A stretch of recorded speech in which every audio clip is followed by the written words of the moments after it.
नमस्कार। मैं हूं डॉक्टर महेश भट्ट और आप देख रहे हैं डिजिटल चिंतन से भरपूर चैनल डॉक्टर भट्ट चिंतन। और इस पर आध्यात्मिकता, स्पिरिचुअलिटी पर इस विशेष सीरीज में आपका स्वागत है। आगे बढ़ने से पहले एक गुजारिश, यदि आपने अभी तक चैनल को सब्सक्राइब नहीं किया है तो सब्सक्राइब करके हमें अपना अमूल्य सहयोग आप दे सकते हैं। धन्यवाद। आधुनिक संदर्भ में जहां हमने अपनी अत्याधुनिक तकनीकों से प्रकृति को चुनौती देते नजर आते हैं, क्योंकि अपने उन्नत दिमाग के बल पर विज्ञान के बदौलत मानव ने जबरदस्त शक्तियां हासिल कर ली हैं। हमारे पास सामूहिक विनाश के हमारे हथियार हैं। हमारे पास जैव प्रौद्योगिकी और आनुवंशिकी, कृत्रिम बुद्धिमत्ता आदि का जबरदस्त ज्ञान है। दूसरे शब्दों में 21वीं सदी में नकारात्मक विचार हमारे इतिहास में पहले की तुलना में मानव जाति के लिए बहुत भयावह और विनाशकारी हो गए हैं। किसी भी विचार प्रक्रिया के नकारात्मक दिशा में जाने की पूरी संभावनाएं होती हैं। इससे हम धार्मिक विचार प्रक्रिया के उदाहरण से समझ सकते हैं।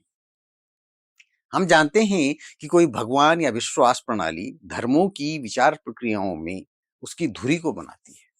इसके अनुष्ठान, पूजा के तरीके और सामाजिक सांस्कृतिक मानदंड इसके केंद्रीय विचार के आसपास और इर्द गिर्द अपना स्वरूप लेते हैं।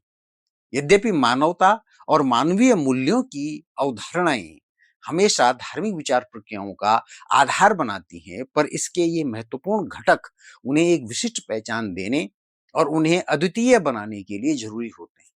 इनका उद्देश्य विशिष्टता और विविधीकरण की विचार प्रक्रिया का निर्माण करना भी होता है। धार्मिक विचार प्रक्रिया एक प्रकार की सामाजिक विचार प्रक्रिया है जो समूह या झुंड निर्माण के प्रश्नों में दिखने वाले विचार का विकसित रूप है, जिसके लिए एकजुट होना और झुंड या समूह का आकार बढ़ाना हमेशा आवश्यक होता है। जिन विचारों को हम नकारात्मक विचार कहते हैं, वे अधिकतर हमारे एनिमल किंगडम के एक सदस्य प्रजाति होने के नाते हमारे प्राकृतिक रूप से मनुष्य के पशु स्वभाव से संबंधित है। हम भी उसी जैव विकास प्रक्रिया की देन हैं, जहां जानवरों के अस्तित्व में डर की केंद्रीय भूमिका होती है। लेकिन क्योंकि हमें उस रूप में उस तंत्र की आधुनिक मानवीय परिप्रेक्ष्य में वैसी आवश्यकता नहीं है। हालांकि यह अभी भी होमोसेपियंस प्रजाति के रूप में मानवता की प्राकृतिक इवोल्यूशनरी आवश्यकता है, क्योंकि ये किसी भी जीवन की उसके सर्वाइवल और एग्जिस्टेंस की आधारभूत जरूरत है। लेकिन अत्यधिक पशु भय वाले ये विचार मनुष्य के समाज, संस्कृति, धार्मिक समूह और वैश्विक मानवता के विकास में बाधा उत्पन्न करते हैं। इसलिए हम उन सभी विचारों को नकारात्मक विचार कहते हैं जो हमारे मन में अत्यधिक भय पैदा करते हैं और हमारे मस्तिष्क में डर से लड़ने की प्रणाली को ट्रिगर करते हैं, जिससे संदेह, चिंता, लालच, घृणा और हिंसा के विचार पैदा होते हैं और हमारी खुशी और भलाई के साथ हमारे शारीरिक, मानसिक और सामाजिक स्वास्थ्य पर प्रतिकूल प्रभाव डालते हैं।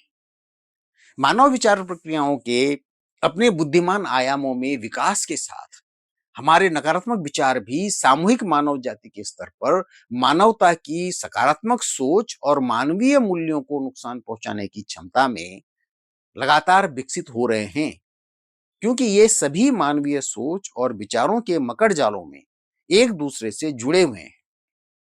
हमारे नकारात्मक विचार भले ही मानवता और मानवीय मूल्यों के विपरीत हों, पर वे हमारी इवोल्यूशनरी जर्नी में हमारी बायोलॉजिकल स्पीसीज होमोसेपियंस की सर्वाइवलिटी और एग्जिस्टेंस के लिए आवश्यक भी हैं। ये कारनामा है हमारे उच्च विकसित दिमाग का और उसकी वजह से विकसित हुए हमारे वैचारिक इकोसिस्टम का। ये हमारे दिन प्रतिदिन के जीवन में दिखता भी है। जैसे पूरे विश्व में सरकारें मारक हथियारों पर अपने बजट का एक बड़ा हिस्सा खर्च करती हैं और हम व्यक्तिगत जीवन में पूजा पाठ से लेकर ज्यादातर काम अपने किसी न किसी डर को भगाने के लिए ही करते हैं।